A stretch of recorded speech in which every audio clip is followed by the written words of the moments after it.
उद्या आहे अंगारिका संकष्ट चतुर्थी आणि अजून बाजारात तर आंबे आहेत, तर म्हटलं चला आज तुमच्याबरोबर शेअर करूया। मस्त आंबा घालून उकडीचे मोदक अतिशय सुंदर लागतात आणि चव तर अप्रतिमच लागते आणि मस्त होतात।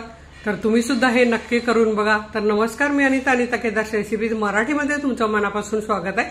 तर चला बघूया आंब्यापासून उकडीचे मोदक। अंगारिका चतुर्थी स्पेशल आज आपण मस्त आंब्याचे मोदक बनवणार आहोत, उकडीचे मोदक आंब्यापासून। तर हे बघा, एक वाटी आंबा घेतलाय कापून मी, त्याला आता आपल्याला मिक्सरमध्ये बारीक करून घ्यायचं आहे। अर्धी वाटी गूळ घेतला आहे, एक वाटी ओलं खोबरं घेतलेलं आहे खाऊन, त्यासाठी अर्धी वाटी गूळ घेतलेला आहे। एक चमचा खसखस घेतलेली आहे, आपल्याला पाव चमचा जायफळ किसून घालायचं आहे।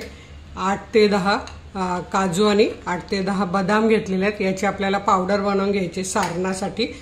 आणि मस्त आंब्याचा पल्प घालून सारण बनवायचं। आणखी पुढे काय काय करायचं ते मी दाखवते। तर चला आपण सुरुवात करूया।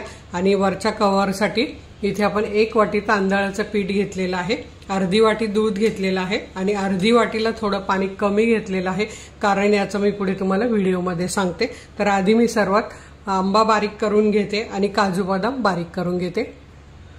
तर इथे तुम्ही बघू शकतात आपला फक्त आंबा मस्त बारीक करून झालेला आहे आणि इथे मी काजू बदाम पण बारीक करून घेतलेले आहे, एकदम पावडर बनवून घेतली आहे, म्हणजे आपला मोदक फुटत नाही।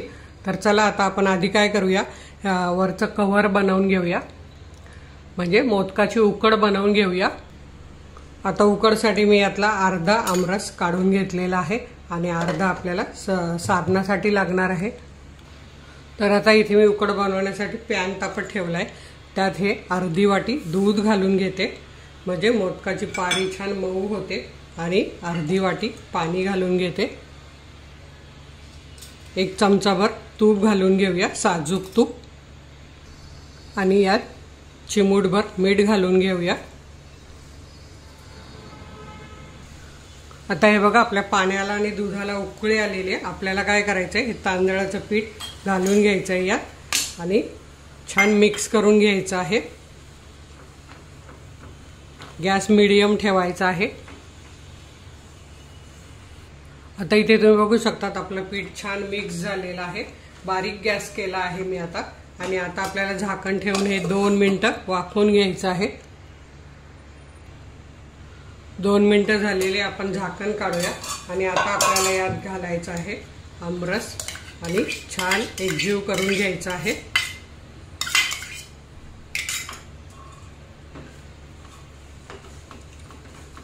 पूर्ण या पिठात हा छान एकजीव करून घ्यायचा आहे। खूप छान लागतात हे मोदक आणि दिसायलाही अप्रतिम दिसतात। आणि मी इथे केशर आंबा घेतलेला आहे, तुमच्याकडे हापूस आंबा असेल तर तुम्ही हापूस पण घेऊ शकतात, छान रंग येतो। पण आता सीझन संपत आलेला आहे, त्यामुळे मला केशर मिळाला तर मी केशर घेतलेला आहे। बघा रंग किती सुंदर आलेला आहे आणि पीठ छान मिक्स झालेलं आहे। आता आपण यावर पुन्हा झाकण ठेवूया आणि 2 मिनिटं पुन्हा हे वाफवून घेऊया, म्हणजे आपलं हे वरचं मोदकाचं आवरण तयार होईल। हे बघा किती छान मऊ झाले, हाताला लगेच कळतं आहे। तर आता आपण पुन्हा हे 2 मिनिटं झाकून ठेवूया।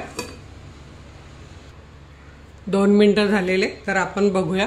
तर आपली उकड एकदम परफेक्ट तयार झालेली आहे। पण आता याला आपण असं यात झाकून ठेवणार आहोत, म्हणजे आणखी छान त्याची वाफलं जाईल पीठ आणि आपले मोदक छान होतील। तर हे बघा किती छान असं मऊ झालेलं आहे। आता आपण हे झाकून ठेवूया आणि सारण बनवायला घेऊया। अगदी 5 मिनिटात हे वरचं कव्हर होतं। आता मी हे असंच काढून आणि असंच झाकून ठेवते। दुसरा पॅन घेतला आहे मी, तापवून घेते। आता आपला पॅन तापलेला आहे, त्यात आपल्याला घालायचे खसखस आणि खसखस एक अर्धा मिनिट भाजून घ्यायची आहे। खसखस आपले अर्धा मिनिट भाजून झाले, त्यात आपल्याला घालायचं 1 चमचा साजूक तूप आणि छान खसखस त्यात मिक्स करून घ्यायची। आणि मग घालायचा आपला हा 1 वाटी ओला नारळ किंवा, आणि हे सगळं कपाचंच प्रमाण आहे। मी खूप व्हिडिओमध्ये तुम्हाला सांगितलेलं आहे की माझी वाटी ही कपच्या मेजरमेंटनुसार अगदी सारखी आहे आणि मग सगळ्या वाट्या मला एकसारख्या घ्यायला बऱ्या पडतात। आता हे खोबरं फक्त 1 मिनिट आपण भाजून घेऊया।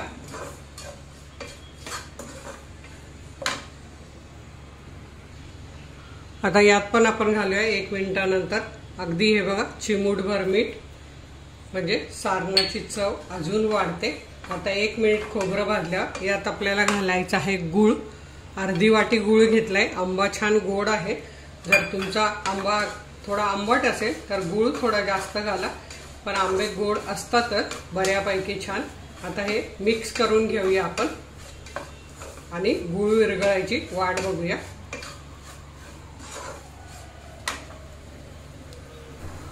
गूळ मिक्स झालाय, विरघळायला सुरुवात झाली, तर त्यात आपण घालूया हा आमरस, म्हणजे पटापट होईल। आणि हे छान मिक्स करून आपण सारण्याचा बनवून घेऊया। त्याबरोबर आपल्याला लगेच घालायची आहे जी आपण बदाम आणि काजूची पावडर करून घेतली ती। तरी बघा काजू बदामाची पावडर आपण यात घालून घेऊया, म्हणजे चव अगदी अप्रतिम येते। आणि आता हे सगळं छान एकजीव करून सारण कितपत हलवायचंय ते मी तुम्हाला सांगते। ओलं पण नाही पाहिजे आणि अगदी सुक्कं पण नाही पाहिजे। तर हे बघा आता मी हे छान तुम्हाला 1-2 मिनिटांनी दाखवते। आणि ज्यांना गोड कमी हवं असेल त्यांनी पाववाटी गूळ घातला तरीही चालेल, पण माझ्याकडे गोड आवडतं त्यामुळे मी हा 1 वाटी खोबऱ्याला अर्धी वाटी गूळ घातलेला आहे। आणि इथे तुम्ही बघू शकता 4 मिनिटं झालेले, सारण मी परतलंय आणि एकदम परफेक्ट झालेलं आहे। असं सारण झालं पाहिजे। हे बघा सगळं सारण एका साईडला होतं असं झालं पाहिजे। थोडं ओलसर आहे, पण ते जसं जसं थंड होईल तसं तसं ते सुक्कं होईल। तर हे बघा आपलं सारण इथे तयार आहे। आता मी हे फॅन खाली थंड करून घेते। आपलं सारण बऱ्यापैकी थंड होत आलंय। त्यात आपल्याला घालायचे, जर तुम्हाला वेलची पावडर आवडत असेल ती घाला, किंवा मग हे जायफळ मी घालते 1 पाव चमचा भरून। असं लगेच घातल्यावर जायफळ किसून छान सुगंध येतो त्याचा। आणि हे आपण छान मिक्स करून घेऊया आणि पुन्हा बाजूला ठेवून देऊया। अजून थोडंसं गरम आहे, ते थंड व्हायला पाहिजे। आता आपण जाऊया आपल्या उकडकडे। तर ही बघा उकड मस्त झालेली आहे। आता आपण हिला ताटात घेऊया आणि मळून घेऊया छानपैकी।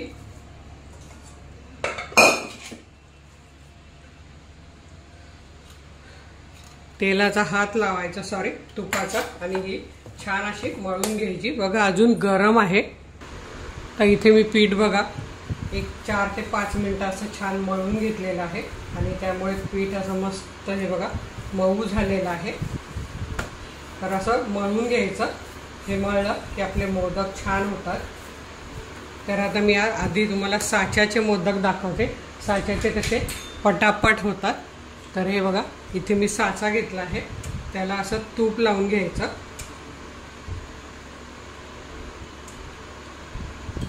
आणि बंद करून घ्यायचा। मग एक गोळी घ्यायची यातली। आता हा छोटा आहे माझा, म्हणजे मध्यम आकाराचा आहे मोदक साचा। तर यात असा एक गोळा घ्यायचा आणि तो असा पसरवून घ्यायचा आहे आत घालून, असं बोटाने, किंवा आपण असा उघडून पण त्याला असं दोन्ही साईडला असा करून घेऊ शकतो। आणि साच्याचे पटापट होतात, म्हणजे करायचा कंटाळा येत नाही। असं हे बंद करून घ्यायचं आणि पुन्हा असं बोटाने याला होल पाडून घ्यायचं पातळ असं। आता यात आपल्याला सारण भरायचंय। तर हे बघा आपला हा गोल तयार आहे। यात आपल्याला हे सारण असं भरून घ्यायचं आहे। तर असं हाताने आधी गोल केला की ते पटकन अगदी शेवटच्या टोकापर्यंत जातं आणि छान सारण भरलं जातं आपलं। तर इथे बघा मी तुम्हाला अगदी मस्त जवळून दाखवते आहे। हे बघा आता आपल्याला हे असं पूर्ण बंद करून घ्यायचं आहे। वरून आणखी थोडं आपण पीठ लावूया।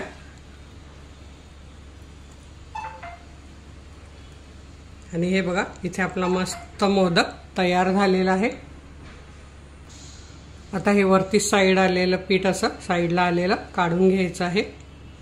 आणि आता आपण मोदक उघडून बघूया। तर इथे तुम्ही बघू शकतात किती छान मोदकाचा रंग आलेला आहे आणि मस्त मोदक झालेला आहे। अगदी सुंदर असा मोदक झालेला आहे। तर हे बघा, हे असं वरचं थोडंसं काढून घ्यायचं आणि ज्यात आपल्याला उकडायचे आहे त्या थाळीला तूप लावून घ्यायचं आणि हे मोदक असे ठेवायचे आहे। तर मी आता मोदक बनवून घेते बाकीचे आणि मग आपण उकडायचे किती वेळ ते तुम्हाला सांगते। तर इथे हे बघा, मी मोदक बनवून घेतले, काही हाताने बनवले। माझ्या मावशी बोलल्या चला मी तुम्हाला मदत करू लागते।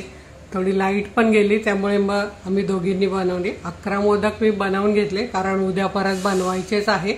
तर आता इथे मी पाणी उकळत ठेवलेलं आहे। हे बघा, पाण्याला उकळी यायला सुरुवात झालेली। तर आता आपण हे यात ठेवून घेऊया आणि एक 5 मिनिटं फक्त उकडून घेऊया। जास्तही उकडायला नको कारण आपण पीठ छान शिजवून घेतले आहे। तर मीडियम गॅसवर 5 मिनिटं उकडून घेऊया। तर इथे 5 मिनिटं झालेले, आपण बघूया आणि इथे तुम्ही बघू शकता किती छान मोदक दिसतायत।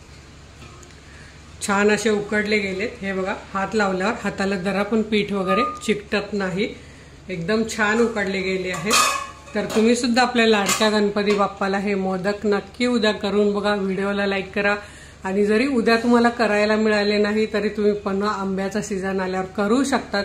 तर नक्की करून बघा, व्हिडिओला लाईक करा आणि आपल्या मित्रमैत्रिणींना शेअर करायला विसरू नका। तर वेळात वेळ काढून व्हिडिओ बघितल्याबद्दल तुमचे मनापासून धन्यवाद। अशाच माझ्या छान छान रेसिपी बघा, बनवा, खा आणि हेल्दी राहा। धन्यवाद।